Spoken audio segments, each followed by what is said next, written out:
আসসালামু আলাইকুম। আজকে আমরা দাজ্জালের আগমন সম্পর্কে কিছু বিস্তারিত কথা বলবো। দাজ্জাল সবচেয়ে বড় ফিতনা একজনের নাম, এবং মহানবী সাল্লাল্লাহু আলাইহি ওয়াসাল্লাম বলছেন যে একদম শেষ সময়ে এসে দাজ্জাল পৃথিবীতে আসবে এবং সে 40 দিন থাকবে। এই 40 দিন মানব ইতিহাসের সবচেয়ে কঠিনতম দিন এবং ইমানের সবচেয়ে চূড়ান্ত পরীক্ষা নির্ধারণ করা হবে। দাজ্জাল যখন আসবে তখন মুমিন ব্যক্তিরা অসহায় এবং নানান ধরনের দুর্ভিক্ষের মধ্যে দিয়ে জীবনযাপন করবে। আল্লাহ তাআলা তাদের ইমানের পরীক্ষার জন্য তাদেরকে নানা ধরনের কষ্ট দিয়ে থাকবে। দাজ্জাল মোটামুটি 40 দিন অবস্থান করবে। তার একদিন হবে, প্রথম দিন হবে একটি বছরের সমান, দ্বিতীয় দিন একটি মাসের সমান, তৃতীয় দিন একটি সপ্তাহের সমান, এবং বাকি যে 37 দিন আছে এই 37 দিন হবে অন্যান্য দিনের সমান। দাজ্জাল যখন আসবে তখন একদল মুমিন ব্যক্তি যারা, তারা অনায়াসে তাদের চিনতে পারবে এবং তার কপালের মধ্যে কাফের লেখা থাকবে।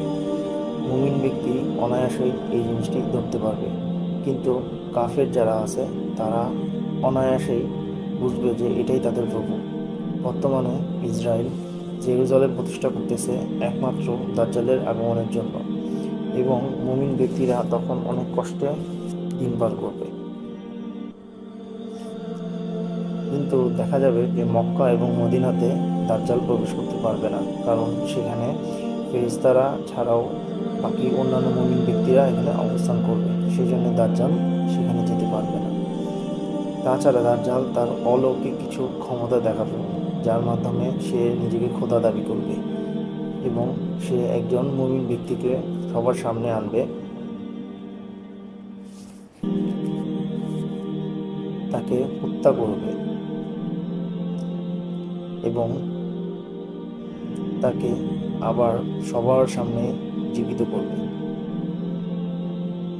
পুনরায় যখন জীবিত হয়ে যাবে, যখন অনেক মানুষও তখন সেটা বিশ্বাস করবে না, কারণ ইসলামে সম্পূর্ণভাবে এই দাজ্জাল সম্পর্কে উল্লিখিত আছে।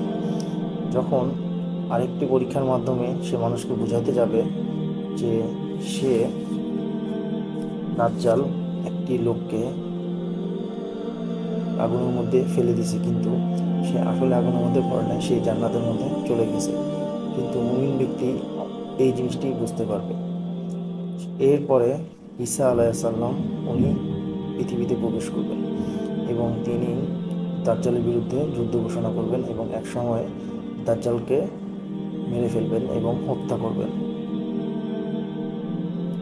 এবং সবার ন্যায় প্রকাশ করবেন যে এই দাজ্জাল হচ্ছে মিথ্যা খোদা এবং তার কোনো ধরনের ক্ষমতা বা আধ্যাত্মিক ক্ষমতা নেই। তো আমাদের ভিডিওটি যদি ভালো লাগে, লাইক, কমেন্টস অ্যান্ড শেয়ার দিয়ে আমাদের পাশে থাকবেন। Thank you so much. আসসালামু আলাইকুম।